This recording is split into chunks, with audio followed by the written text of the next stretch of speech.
선생님 시작할까요? 네. 네. 안녕하세요. 뜻이 됐네요. 포스트 휴머니즘의 쟁점들 출간 기념 강연회 시작하겠습니다. 오늘 강연의 제목은 인공생명의 역사와 인공행위자의 감정 능력, 인간 중심주의 안드로이드 젠더입니다. 저는 사회를 맡은 갈무리 출판사의 김정현입니다. 네, 오늘 강연을 해주실 이 책의 공동 저자이신 정희환 선생님을 소개해드리겠습니다. 정희환 선생님은 서울시립대학교 도시인문학연구소에서 교수로 재직 중이십니다. 영미문학연구회에서 발행하는 반연간지 안과 박 편집위원을 역임하셨고요. 역시 영미문학연구회에서 연 2회 발간한 학술지 영미문학연구 편집장을 맡고 계십니다. 저서로 영미소설과 도시인문학, 공동저서로 이번에 나온 포스트휴머니즘의 쟁점들과 또 18세기 도시, 18세기의 방 등이 있습니다. 이 책의 소개를 잠시 읽어드리도록 하겠습니다. 이 책의 경우에는 포스트 휴머니즘과 비인간주의, 반인간주의 등 휴머니즘의 패권을 비판하고 나선 다양한 갈래의 이론들이 그것이 자처하는 만큼 인간 중심주의의 오래된 역사를 얼마나 효과적으로 무화시킬 수 있는지에 대한 논의는 이제 시작되고 있다고 진단을 하면서 이 책은 포스트 시대의 새로운 해방적인 가치로서 포스트 휴머니즘에 열광하거나 포스트 휴머니즘이 근대적 휴머니즘과 단절될 수 없는 연장선상에 있음을 환기하는 대신 인간 중심주의 이후에 제기된 다양한 쟁점들을 고루 조망하고 있습니다. 그리고 이 책은 신유물론, 객체지향 존재론, 사변적 실제론 등 최근 대두된 이론적 지형에 대한 충실한 길잡이이면서 이를 기반으로 영화와 문학작품에 대한 문학 연구자들 깊이 있는 시선을 제공합니다. 네, 이상 뒷표지의 소개였고요. 표지 한번 다시 보여드리고 박수로 오늘 강연자이신 정희환 선생님을 모셔보겠습니다.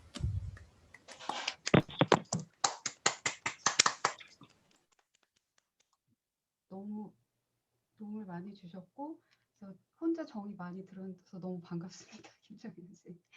네, 일단은 공유를 해서 시작을 하겠습니다.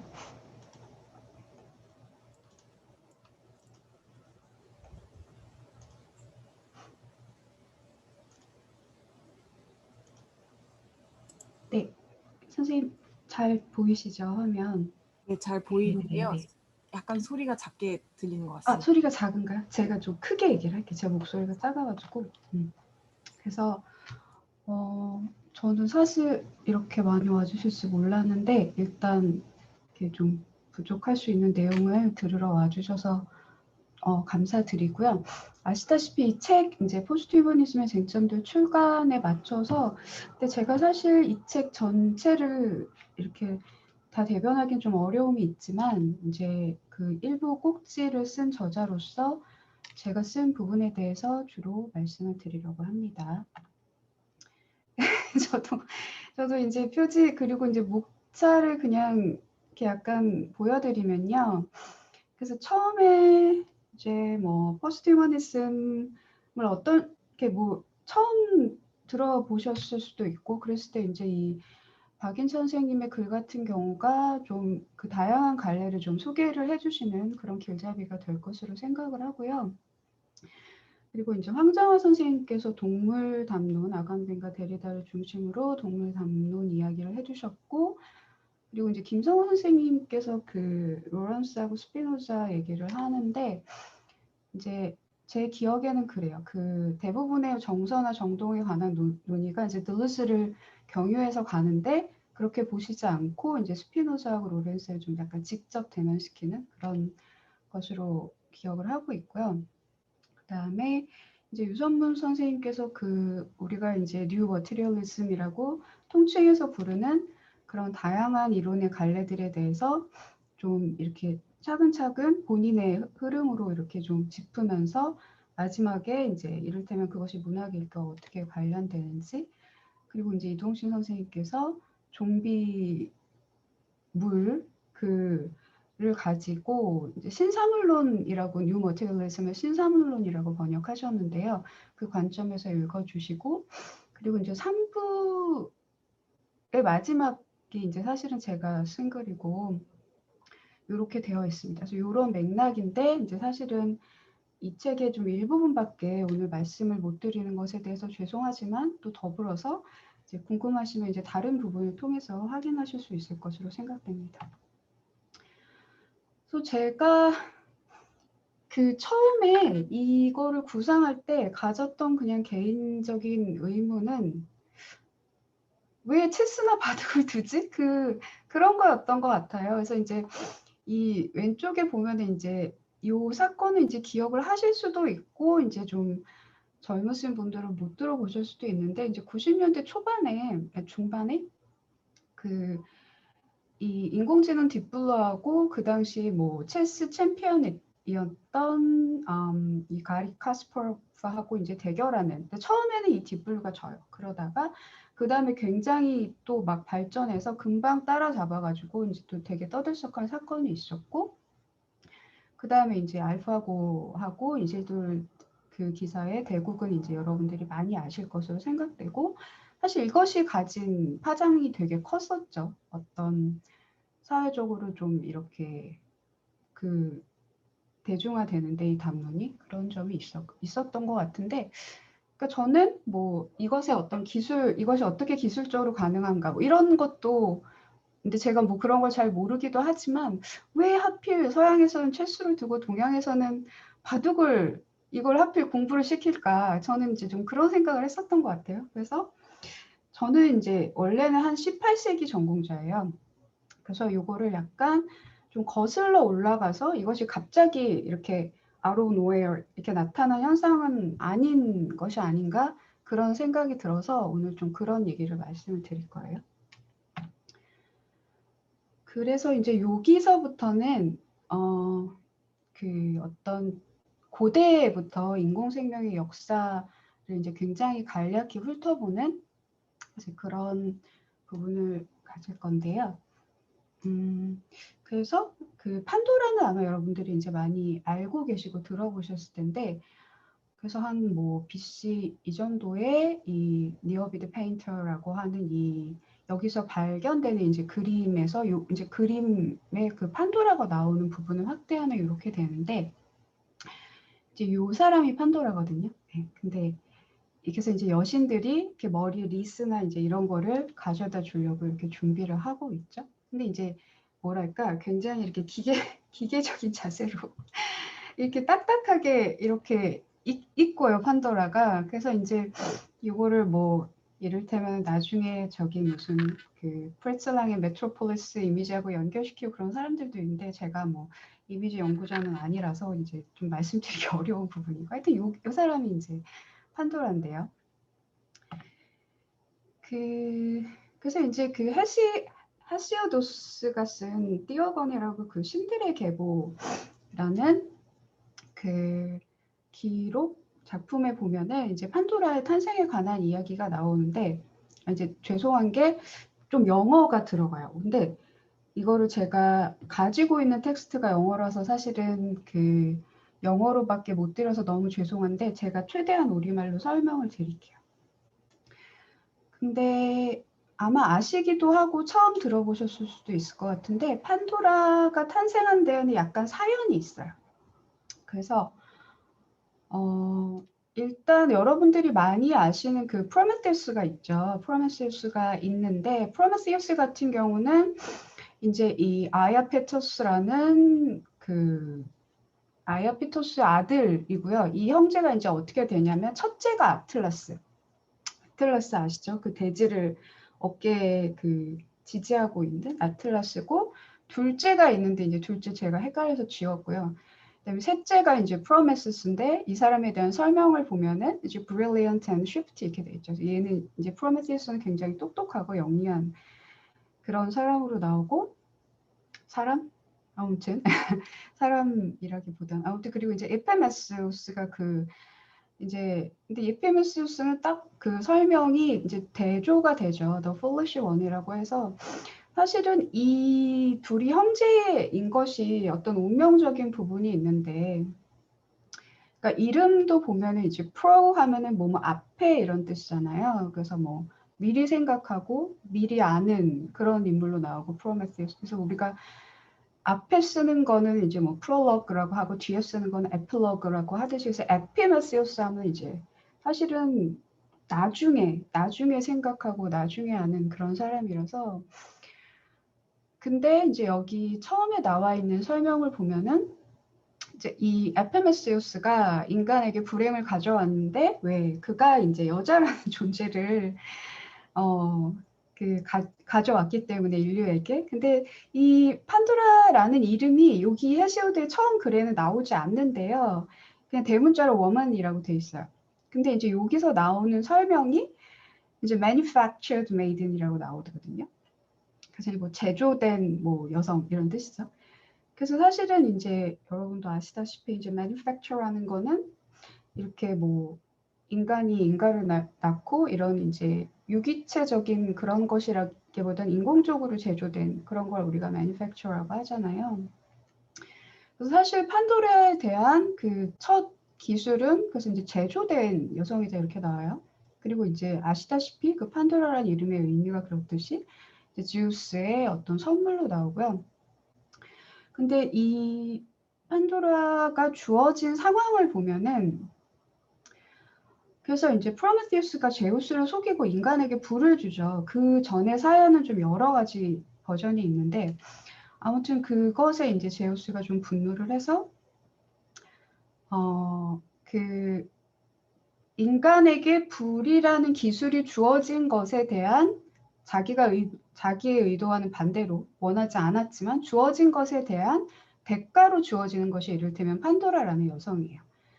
그래서 이 신화가 요새 이제 이를테면 테크놀로지나 이런 것들이 이제 좀 인문학 담론에서 많이 들어오면서 좀 재조명 받는 부분이 있는 것 같아요. 그래서 이 이야기를 좀 길게 말씀을 드린 건 앞으로 이쪽 이제 좀 책을 보거나 그러실 때 저도 그렇고 이 프로메테우스와 판도라 그다음에 이 제우스 요 이야기가 좀 많이 나오는 부분이 있어서 설명을 드렸고요. 여기서부터 좀 빨리빨리 해야 될 것 같습니다. 그 다음에 이제 사실 호머의 일리아드도 나오는데 그 일리아드에서 그 아킬레스의 방패라는 유명한 장이 있는데 여기로 넘어가죠. 사실은 이거는 이제 에드리안 메이어가 쓴 그 가스 러버츠라는 책이 우리나라에도 번역이 돼 있어서 그거를 보시면 내용을 좀 더 자세히 아실 수 있는데요. 그래서 이 아킬레스의 어머니 테티스가 그 헤파이토스 대장간에 갔다가 스스로 움직이고 생각하는 여성 오토마타가 그 헤파이토스를 돕는 것을 보게 되고요. 그래서 보시면 황금으로 만들어진 살아있고 숨을 쉬는 소녀의 모습을 한 종들이 주인을 돕고 있었다.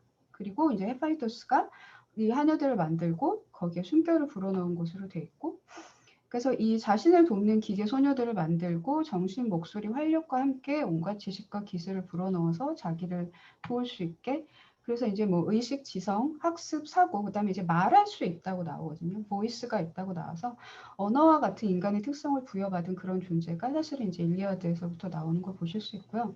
제 기억에는 어디세이에도 이렇게 인공 개가 나오거든요. 정확히 기억은 안 나는데 하여튼 그런 것들에 대한 연구가 이제 서양 고전 연구에서 다시 이루어지고 있고요. 그 다음에 이제 한참 뛰어가지고 중세로 이제 넘어오면은 중세 인공생명의 역사에서 아마 제일 이 안드로이드로 인해서 유명해진 사람은 마그누스가 아닐까 싶어요. 그래서 그 알베르투스 마그누스라는 사람이 있고 아퀴나스가 그 제자였다고 하는데 이 이야기는 이제 제가 이거를 본 거는 그 18세기 중반에 그 프랑스에서 인사이클로피디아가 나오기 전에 이제 그 체인버스의 사이클로피디아라는 것이 나오는데 이제 요새는 웹에서 다 보실 수 있어요. 그래서 이거는 제가 그 부분을 그냥 이렇게 카피해서 페이스트를 한 건데 그래서 이 부분을 보시면 이 알베르투스 마그누스가 이 안드로이드 made a complete man 자기가 그냥 인공적으로 인간을 만들었다는 거예요. 근데 그거에 대해서 뭐라고 돼 있냐면은 안드로이드라고 돼 있어요. 그래서 이것이 제가 알기로는 안드로이드라는 이름이 문헌적으로 처음 출현한 그런 걸로 알고 있는데 이 밑에 얘기는 그래서 그거를 보고 토마스 아퀴나스가 이것은 불경한 것이기 때문에 있어서는 안 된다고 해서 이제 그거를 깨서 뭐 부쉈다 이제 이런 얘기예요. 그 다음에 이제 중세에서 또 18세기로 훌쩍 이제 건 뛰어와서 이제 18세기가 사실은 굉장히 이 오토마타의 전성 시대인데요. 그래서 그 유명한 것 중에 하나가 그 복강송의 요 세 작품이죠. 그래서 이 복강송이 여기 플루트 플레이어가 그러니까 저기 피리 부는 연주자가 있고 그다음에 여기에 이제 오리 가운데 오리가 있고 이쪽에 이제 북치는 사람이 있는 요거를 이제 뭐 파리 아카데미인가 거기에서 이제 선보이게 되고요. 근데 이 오리 같은 경우에는 얘가 그냥 오리가 아니라 이제 음식물을 먹고 소화를 시킬 수 있는 오리라고 그렇게 되어 있어요. 그래서 이 오리 내부 사진 같은 거를 이제 나중에 19세기에 어떤 사람이 아마 이렇게 생겼을 것이다 이런 식으로 이제 추측을 해서 그리기도 했는데 이거는 보강성이 그린 건 아니고요.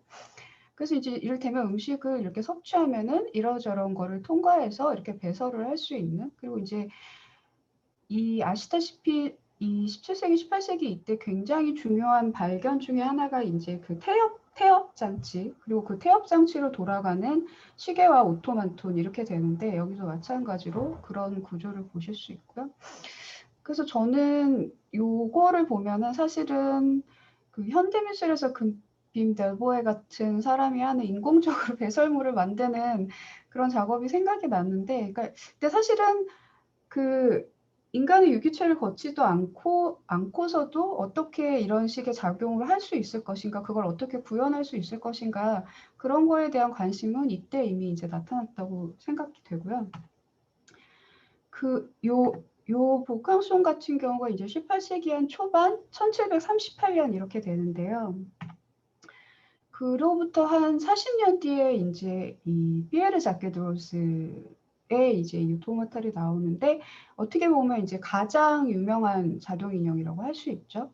그래서 이제 그림 그리는 그 인형이 있고 글씨 쓰고 이제 가운데가 이제 이 합세 코드를 연주하는 그런 인형이 있고요.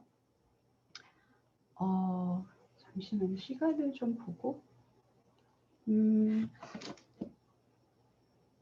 이 부분은 그러면 저기 간단하게 말씀드리고 넘어갈게요. 이제 그래서 요 당시에 이제 1770년에 그 자케드로의 오토마타가 나올 때 이제 영국에서는 무슨 일이 있냐면 하틀리가 그 심장의 원리 같은 거를 기술을 하는 그래서 신체의 운동이 우리가 지금 알다시피 자동적인 것과 수의적인 것의 두 종류로 나뉘고 근데 이 자동적 운동은 명확히 신체의 작동 원리로부터 비롯되는 움직임인데 저는 이제 이게 재밌었던 게 인간 신체 중에서 이제 오토마틱하게 움직이는 부분 그런 부분을 그 말을 어디서 따오냐면은 from their resemblance to the motions of automata. 그 오토마타에서 인간 신체를 기술하는 오토마틱이라는 표현이 나오는 그래서 사실은 이때 되게 인간 신체를 기계와 유사하게 생각하는 그런 생각들이 많이 있었던 것 같고요.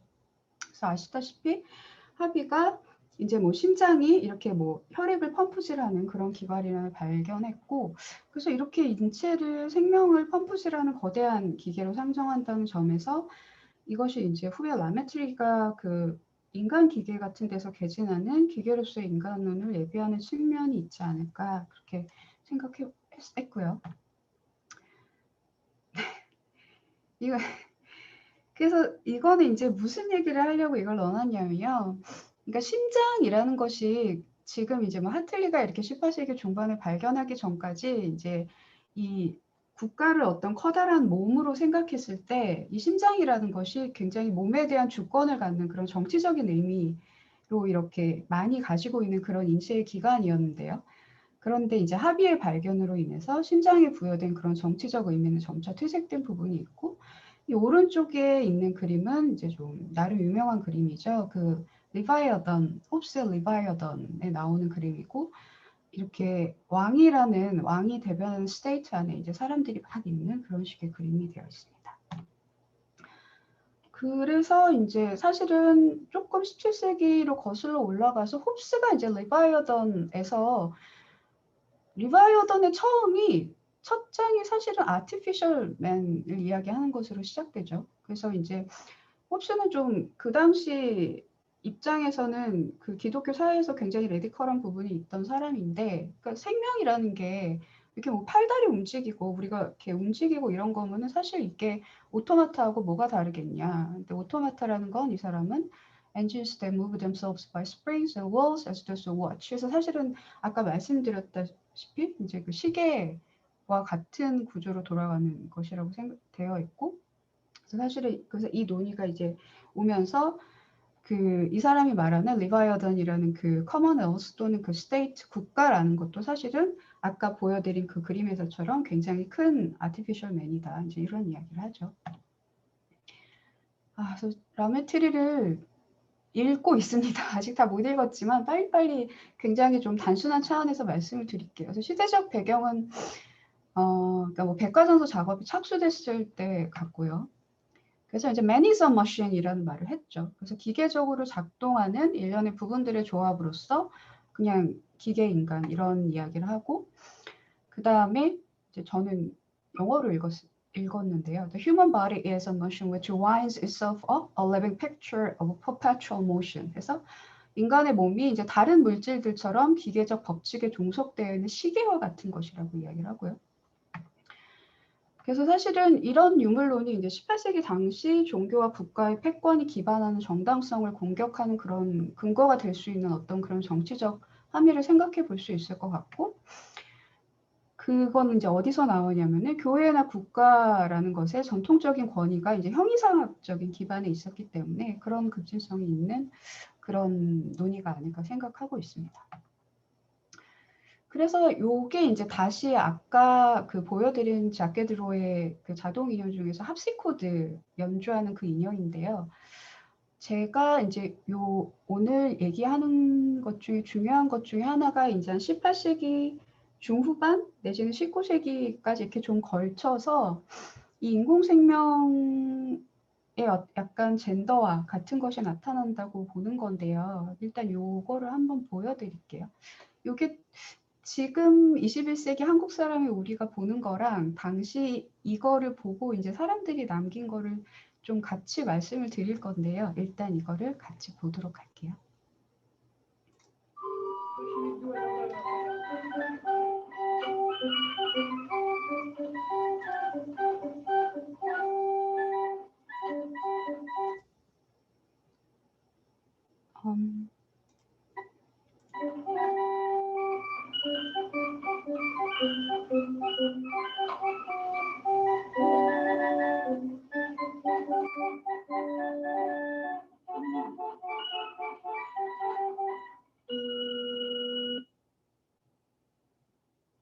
보셨나요? 제가 중간에 약간 끊어뜨려가지고 그러니까 제가 그동안 채팅에 무슨 얘기가 많이 올라와 있는데 보진 못했어요. 시간이 없어서. 그래서 그걸 클릭했더니 잠깐 끊겼는데 네, 일단 저는 진행을 하도록 하겠습니다.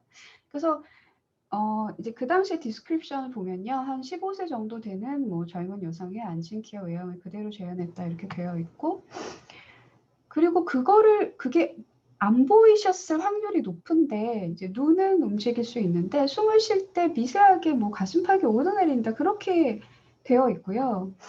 그래서 이제 그 당시의 기록을 보면 이 연주를 보고 사람들이 그녀가 이제 실제 인간의 삶에서는 항상 느끼기 힘든 불안과 수줍음에 휩싸인 것으로 받아들였다. 이런 식의 기록이 있어요. 그래서 저는 우리가 뭔가를 보고 그거를 생각하는 게 굉장히 문화적인 거구나. 그러니까 지금 우리가 이거를 보는 경험하고는 상당히 다른 거예요. 그래서 이 사람들은 당대 사람들은 아마 어떤 맥락하에서 자기가 살고 있던 그 시대의 문화적 맥락하에서 이거를 봐서 이런 생각을 한 게 아닐까? 이제 좀 그런 생각이 들었고요. 그래서 이 음악을 연주하는 자동 인형의 신체 반응에서 감수성이나 감정을 읽어내고자 하는 관객의 시선을 이해하기 위해서는 18세기 감성의 문화와 이것이 연결이 될 수밖에 없지 않나 그런 생각을 했습니다. 아이고, 네, 이게 또 나오네요. 그 다음에 이제 또 하나 보여드릴 건데요. 이거는 뭐냐면 그 마담 투수 아시죠? 밀랍 인형 있는 거기에서 이제 슬리핑 뷰티의 인형인데요. 이거를 한번 또 틀어드릴게요.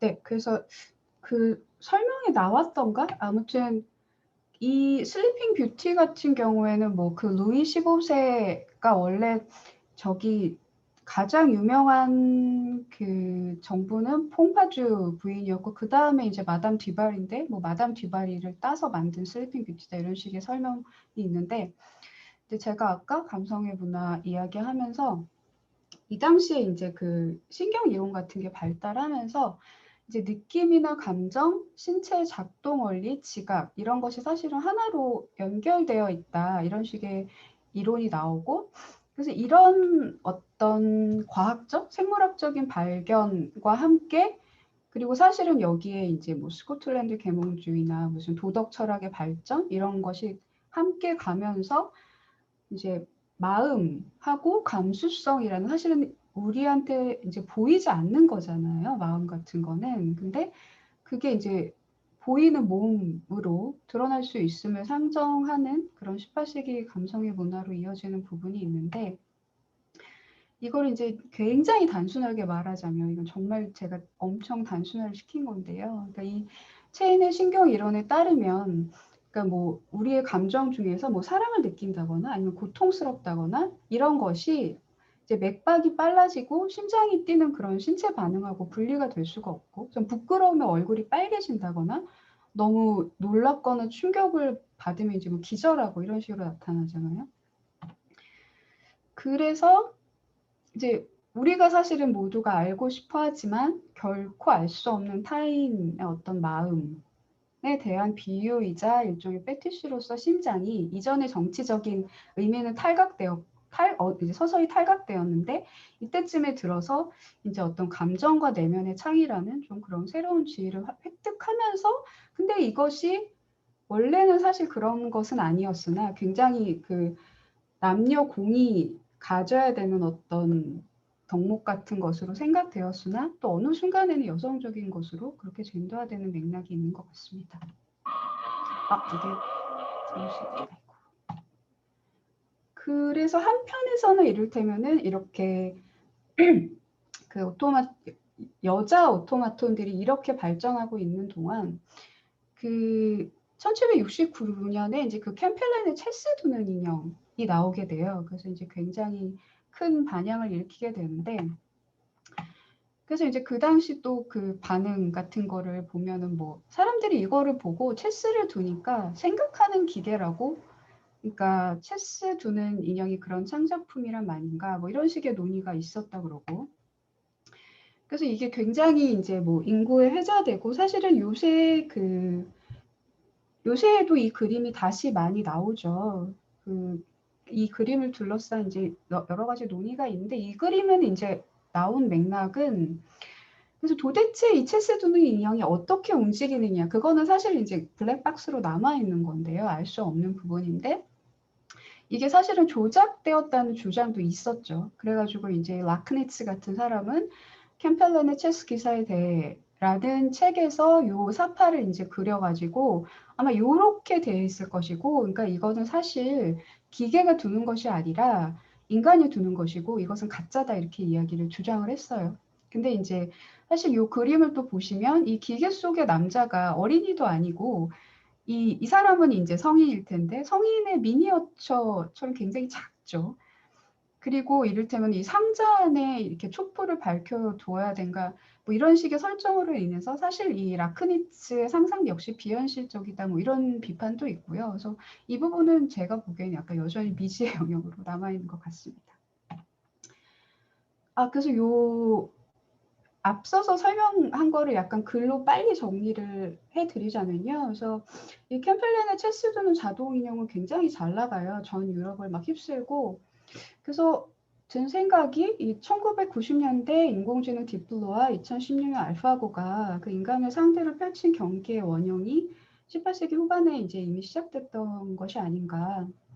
그래서 그 1770년대에 자퀴드로의 그 합시코드 치는 오토마톤이 뭐 음악적 감수성과 여성적 감성을 뭐 수줍은 신체 반응을 사람들이 봤다고 하니까 함께 전시하고 있을 때 이 캠펠렌의 체스 두는 오토마톤은 뭐 생각하는 기계로서 명성을 떨치고 있었고요.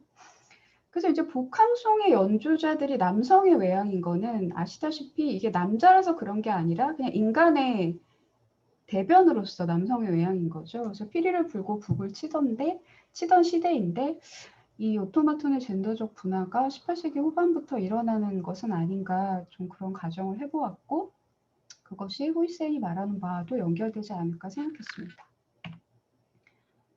그리고 이거는 그냥 약간 재미?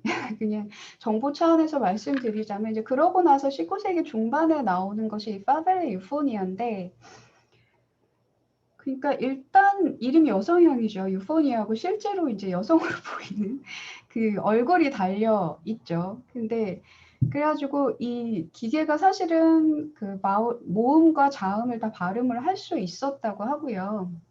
그 다음에 이 피아노하고 연결이 돼서 뭐 연주도 할 수 있었다 이런 식의 어떤 기술이 남아 있고 근데 사실은 그 19세기 후반에 가면 이제 에디슨이 뭐 말하는 인형 이런 거 그 발명할 때니까 그 중간에 아마 있었던 그런 발명품 정도로 기록에 남아 있는 것 같고요. 그래서 이제 그 하우스 오브 워즈라고 그 빅토리아 시대에 나온 매거진이 있잖아요. 그 디킨스가 주로 하고 이제 거기 홀링스웨드도 참여했던 거기 이제 나와 있는 기록을 보면은 이제 입이 굉장히 큰데 그 거기에 보면 그 잇몸도 있고 치아도 있고 이렇게 발화를 할 수 있는 어떤 구조가 그 안에 있었다고 하면서 제가 항상 좀 왜 그런지 궁금한 거는 근데 이 홀링스웨드가 여기다 뭐라고 쓰냐면 이 유포니아라는 이 장치하고 파벨에는 분명히 한 방에 있었을 거야. 근데 그게 왜 중요한지 아무튼 꼭 이제 이런 식의 진술이 나오거든요.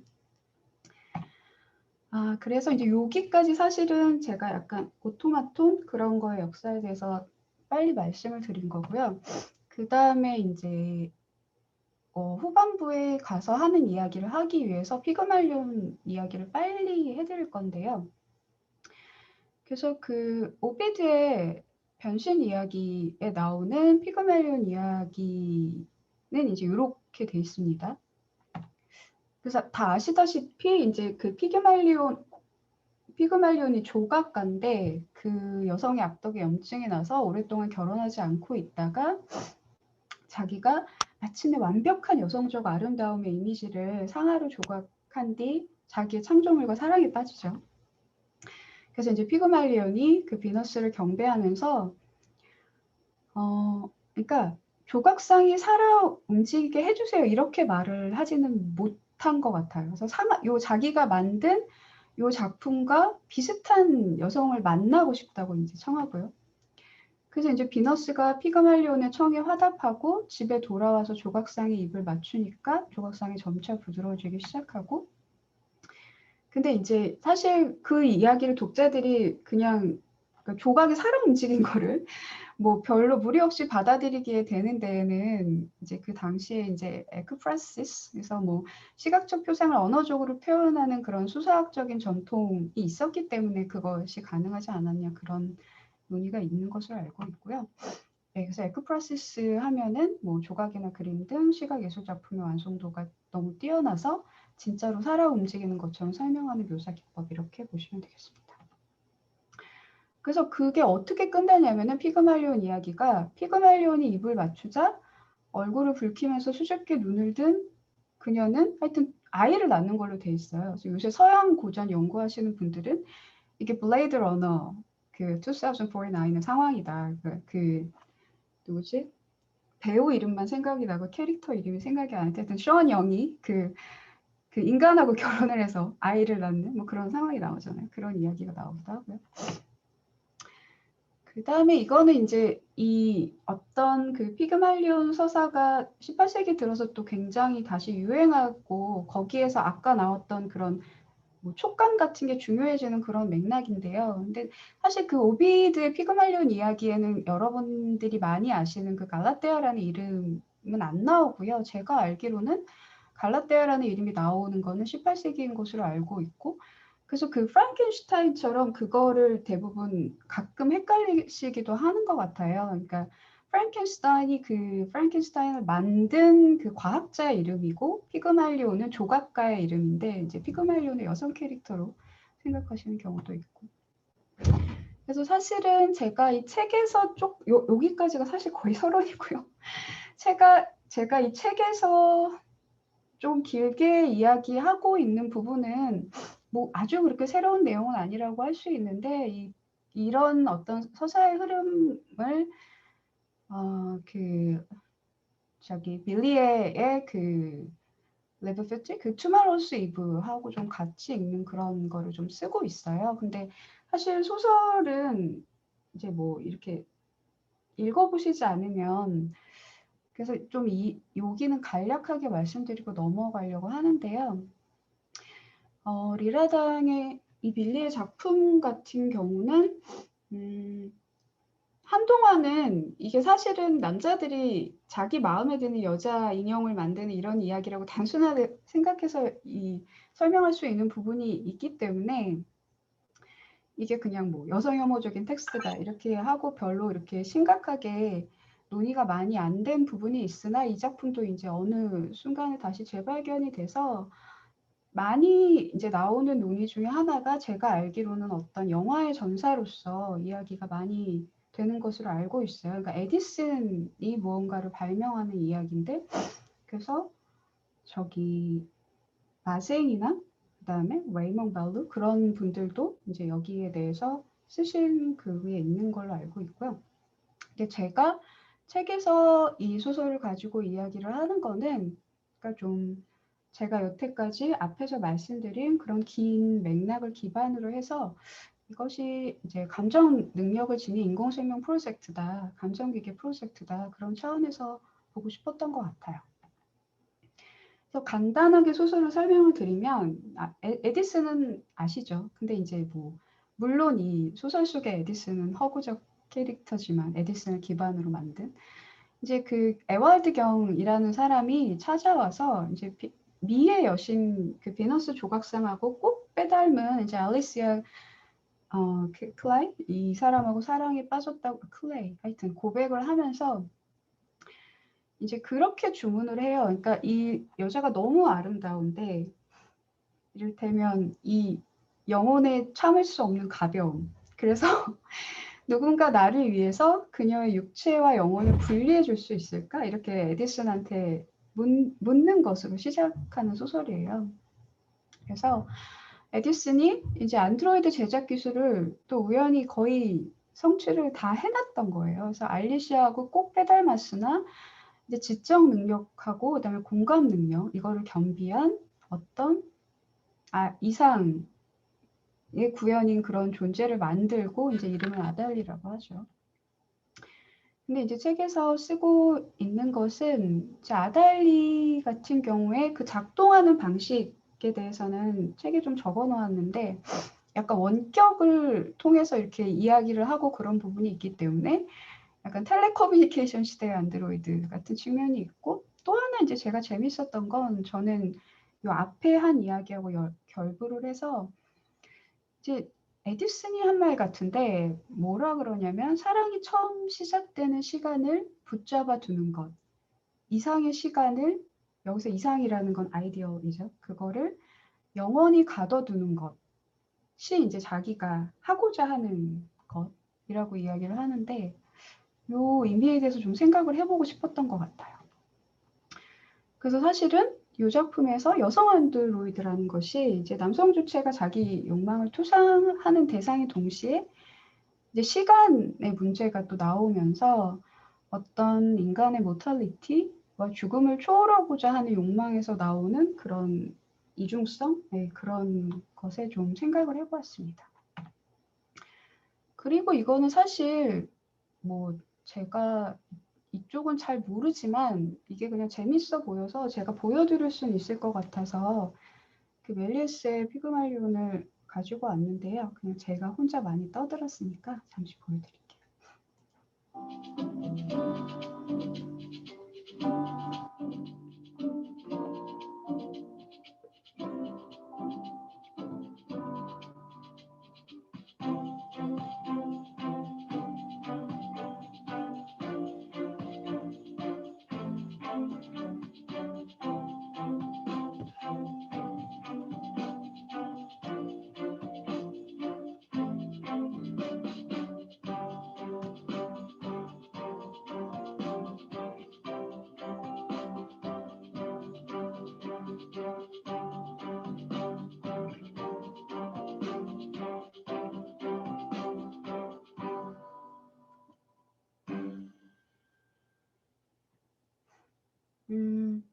그래서 요거는 사실 요 PPT 요 버전은 제가 그 예를 들면은 뭐 서양 문학의 배경, 그리스 로마 신화 이런 거 수업할 때 쓰는 그 버전이기도 한데요. 이제 그 학생들한테 그 오비디우스의 텍스트 버전하고 요거를 같이 보고 뭐가 다르냐 제가 이렇게 물어보거든요. 그래서 뭐 이제 판도라 그 신화에서 판도라 신화 잘못 썼네요. 네, 죄송합니다. 하여튼 그 조각상이 살아 움직이게 되는 것은 이제 비너스 여신이 피그말리온에게 선물한 것이었죠.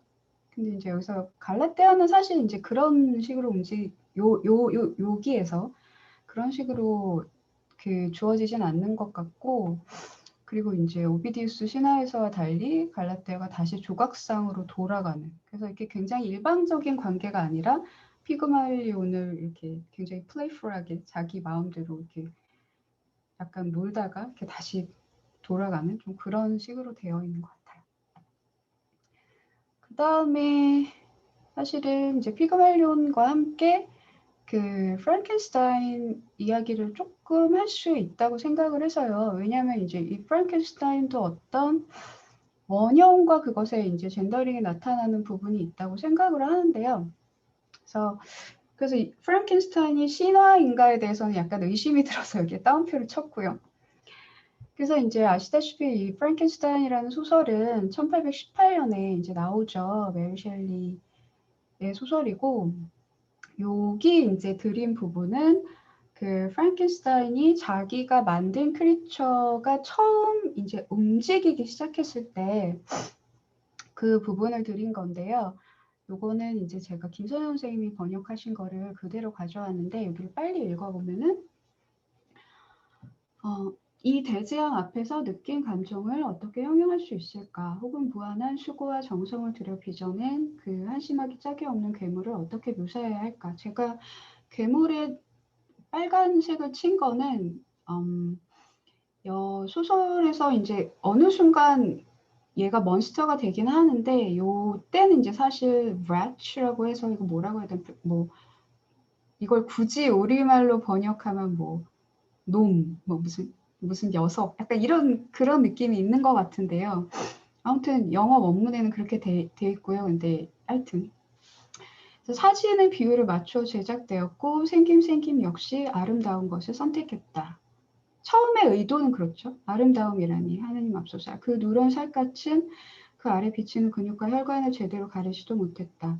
윤기가 자르르 흐르는 흑발은 출렁거렸고 이빨은 진주처럼 휘었지만 이런 화려한 외모는 허여멀건 눈구멍과 별로 색깔 차이가 없는 눈. 뭐 그래서 이렇게 나오고, 그래서 사실 소설에서 이 크리처 같은 경우에는 우리가 이렇게 문화적으로 이미지에 갖고 있는 그것하고는 굉장히 다른 부분이 있습니다. 네, 그래서 그렇게 되고요.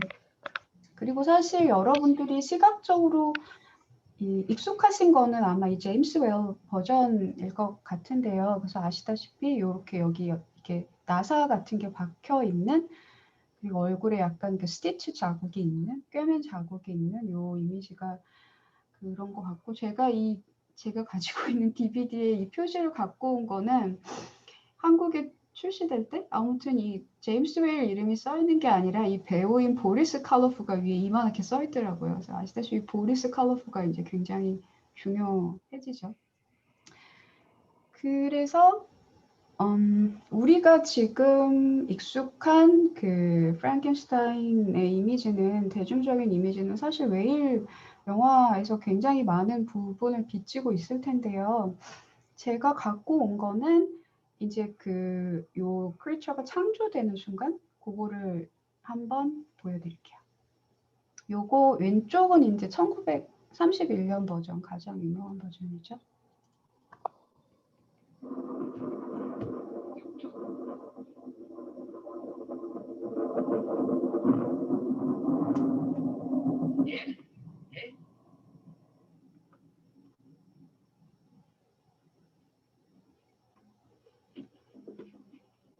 Quite a good scene, isn't it? One man crazy, three very sane spectators.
It's moving. It's alive. It's alive. It's moving. It's alive. Oh, it's alive. It's alive. It's alive. It's alive. Oh, in the name of God. Now I know what it feels like to be God. Oh.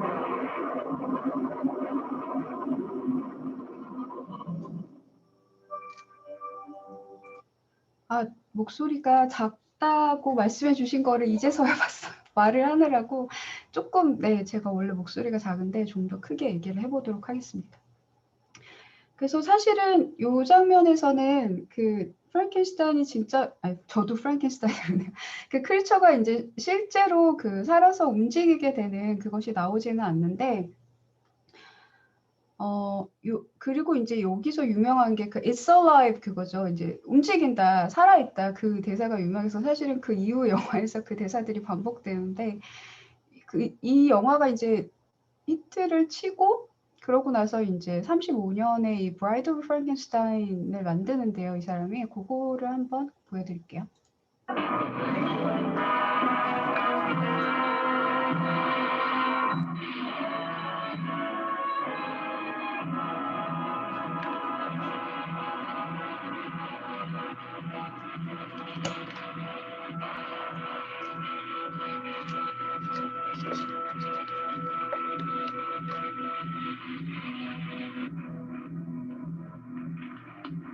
Raise the cockpit diffuser.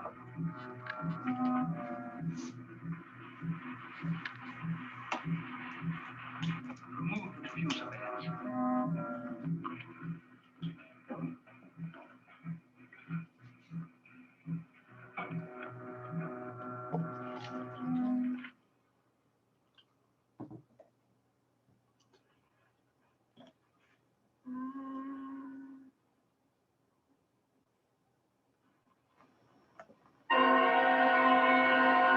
She's alive. Alive!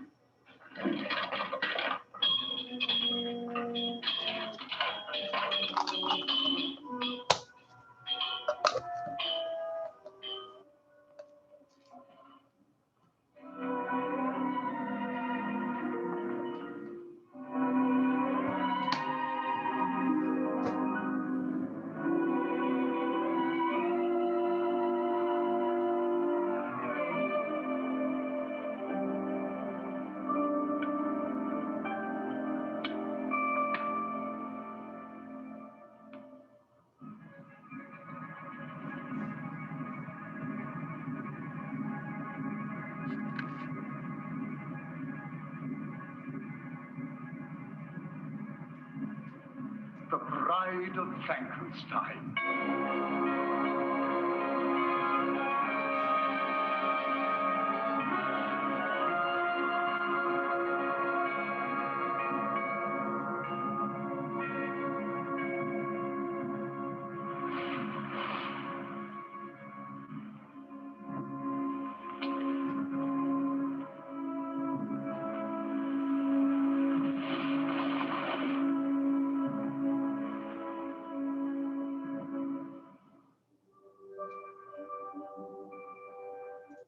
네, 그래서 아마 보면서 느끼셨을 것 같은데, 일단 그 두 장면이 스펙터클러 되는 방식이 조금 다른 면이 있죠. 그래서 이제 굉장히 그 아워글라스형의 몸매라던가 그런 것이 좀 보이고, 그리고 이제 사실은 이 여자 괴물은 너무 예쁘죠. 이렇게 스티치 자국이 있긴 한데, 그래서 일단 그거를 좀 보여드렸고요. 그리고 사실 아시다시피 이게 영화가 이제 뭐 몇 번이 되는데, 케네스 브라너가 90년대에 이제 메리 셸리's 프랑켄스타인이라고 영화 제목을 붙였을 때에는 뭔가 이렇게 문화적으로 원작에서 떨어져 나간 프랑켄스타인 이야기를 좀 가지고 와서 이렇게 나는 메리 셸리를 바탕으로 한 영화를 만들겠다, 뭐 이런 식의 의도가 있었던 것이 아닐까 하는데, 근데 사실 뭐 그렇게 되는지는 잘 모르겠습니다. 근데 아무튼 여기에도 보면은 이제 케네스 브라너가 자기가 그 프랑켄스타인 역을 하고, 그다음에 이제 그 크리처로 이제 로버트 드니로가 나오고요. 그다음에 이제 엘리자베스로는 헬레나 보넴 카터가 나오는데, 여기서도 그 처음에 만든 그 크리에이션 장면을 좀 보여드릴게요.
It's alive.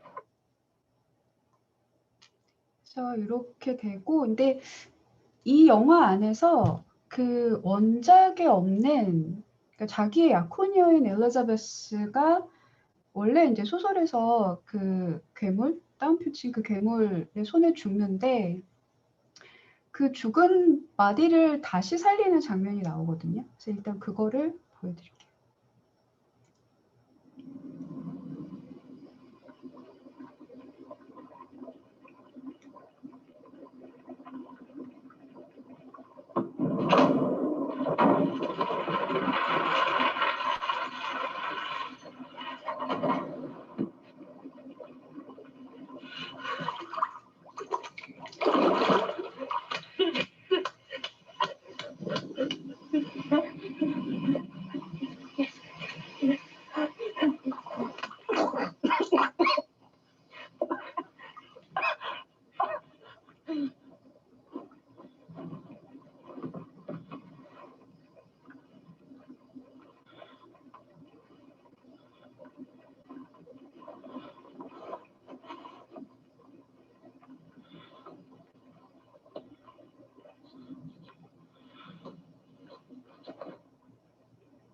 Say my name. Please. Say my name. Remember. You must remember. Elizabeth? Elizabeth?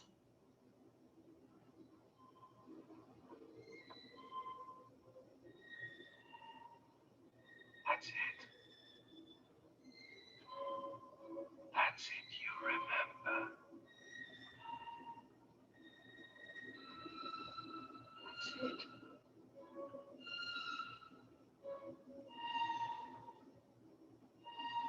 Now stand.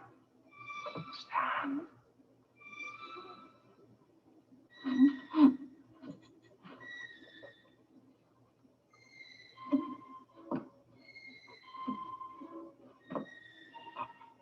Yes. Yes. Yes.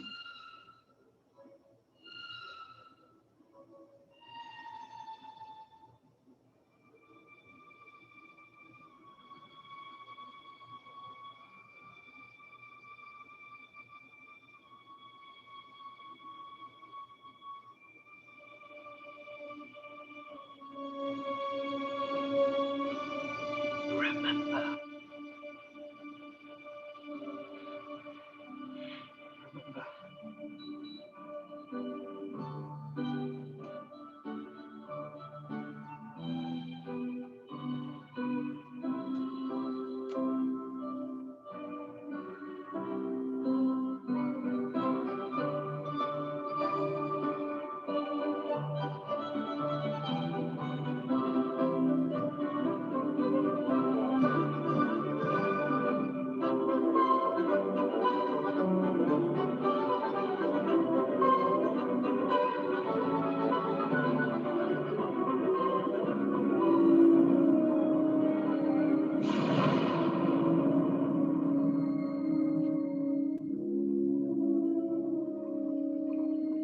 She's beautiful. She's not for you. Come. Elizabeth? Say my name.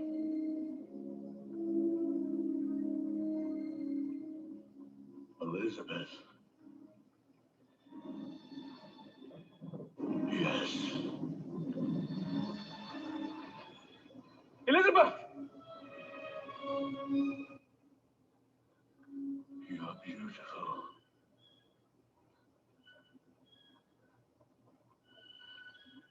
Say my name. Elizabeth. Come to me. Come to me.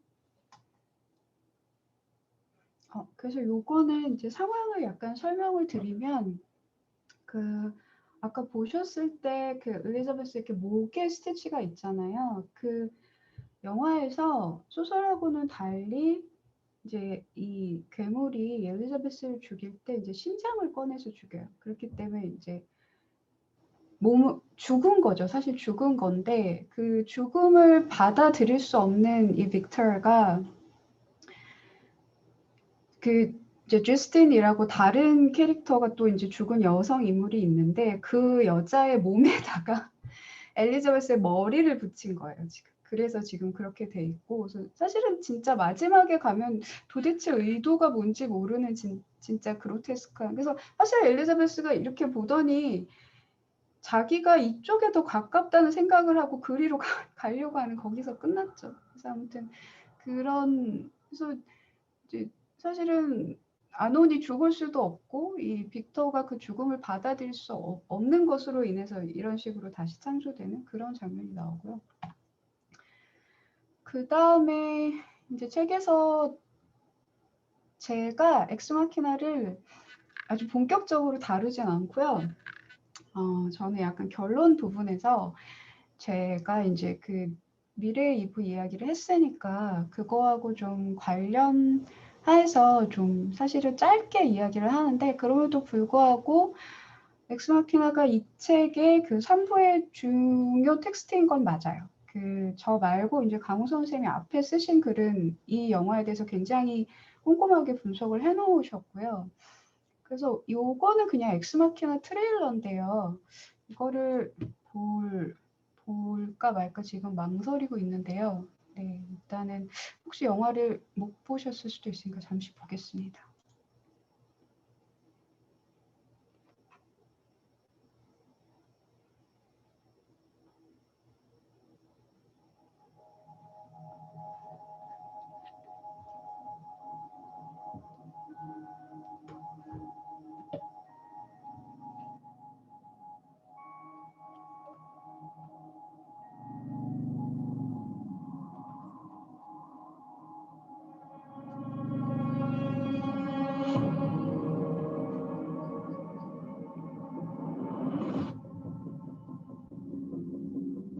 Over the next few days, you're going to be the human component in a Turing test. One day the AIs are going to look back on us the same way we look at fossils.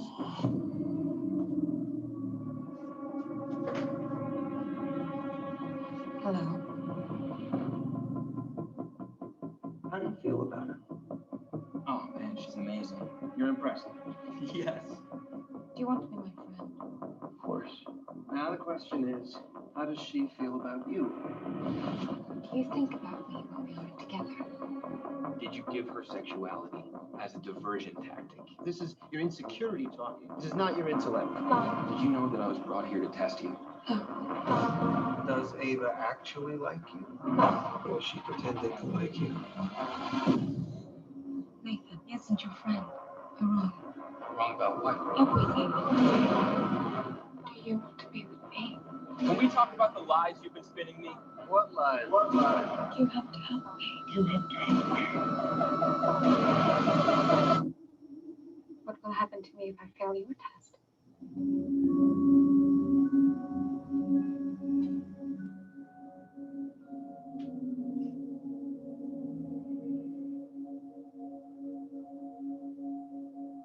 네, 그래서 영화의 예고편을 보셨고요.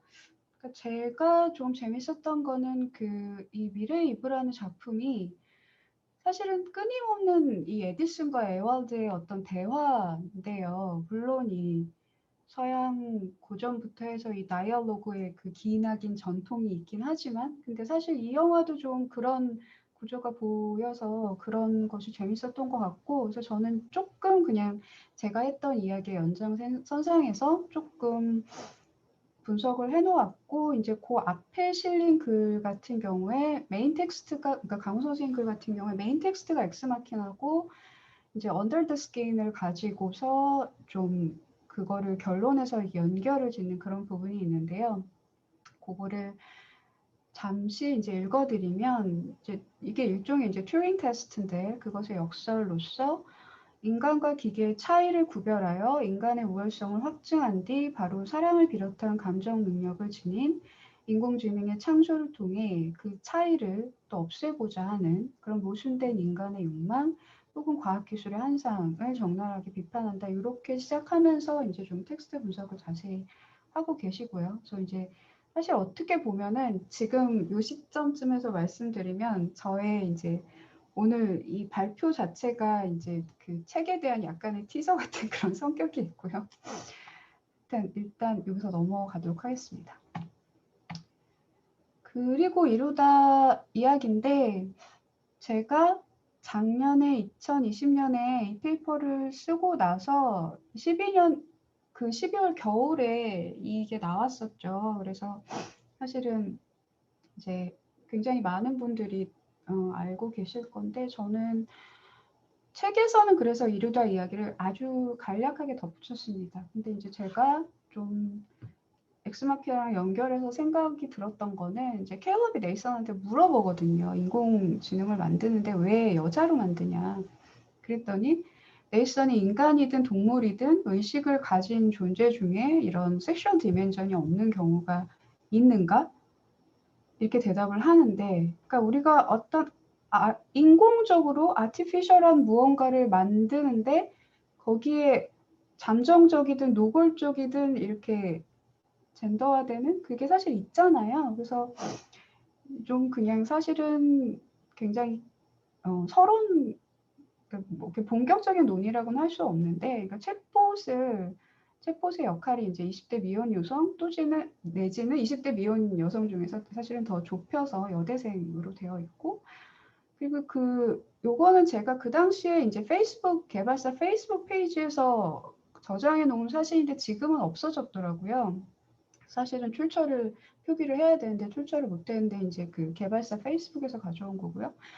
그래서 이렇게 한복을 입고 이제 뭐 송편을 빚고 있는, 근데 이제 여러분들 아시다시피 요새 여대생들 중에 한복을 입고 송편을 빚는 사람은 없을 거 거의 뭐 물론 있을 수도 있는데 이제 비중이 굉장히 낮을 것으로 생각돼서 이제 이 사진 자체가 이제 굉장한 판타지 같은 성격이 있는데요. 그래서 그 이루다한테 주어진 어떤 보수적 젠더 규범에 따른 여성성이라는 것이 이제 이 사진에서 보이는 것 같고, 아시다시피 이게 이제 대화 분석 서비스를 제공하는 앱을 통해 수집한 실제 커플들의 대화를 기반으로 제작되었고요. 그래서 사실은 챗봇을 우리가 소비할 때 거기서 바라는 것은 무엇인가? 유사 공감, 내가 힘든 거 이렇게 이해해주고 뭔가 나에게 애정 같은 걸 보내주는 그런 유사 연애 경험, 그래서 사실은 좀 이렇게 굉장히 긴 맥락에서 좀 비슷한 내지는 조금 다르지만 그런 일들이 일어나고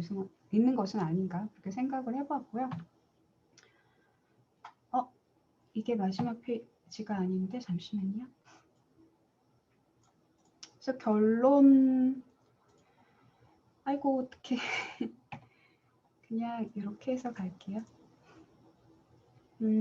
그래서 사실은 약간 이야기가 굉장히 중구난방처럼 느껴지실 수 있기 때문에 빨리 정리를 해드리면요.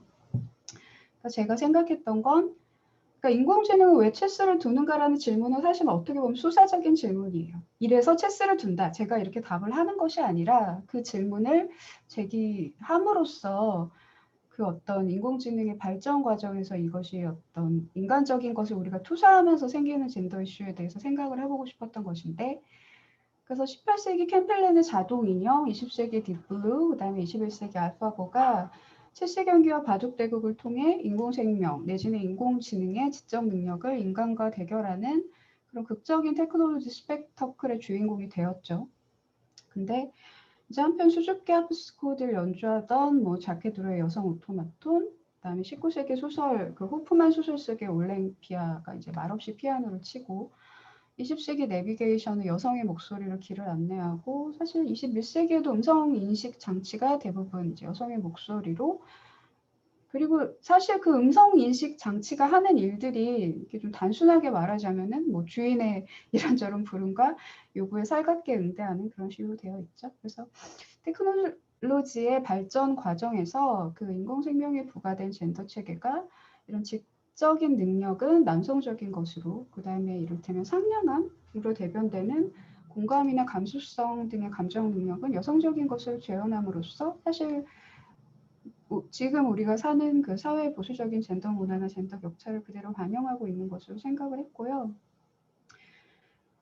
그래서 인공행위자의 감정을 부여하고자 하는 시도가 이제 많은 경우 인간을 대표하는 남성 주체가 타자로서 여성 기계에게 욕망을 투사하는 과정에서 생산되는 남성 중심적인 환상과 분리되기 힘든 측면이 여러 텍스트에서 나타나지 않나 그런 생각을 해보았습니다.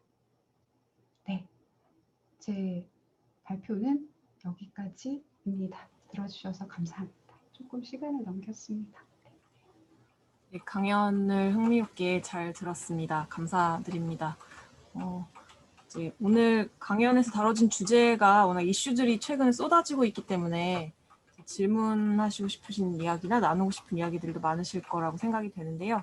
저희 10분 쉬는 동안 질문들 생각해 보시고 또 채팅창에 미리 정리해서 올려주셔도 좋을 것 같습니다. 그러면은 지금 4시 12분이니까요. 10분 뒤인 4시 22분에까지 쉬도록 하겠습니다. 10분 후에 뵙겠습니다.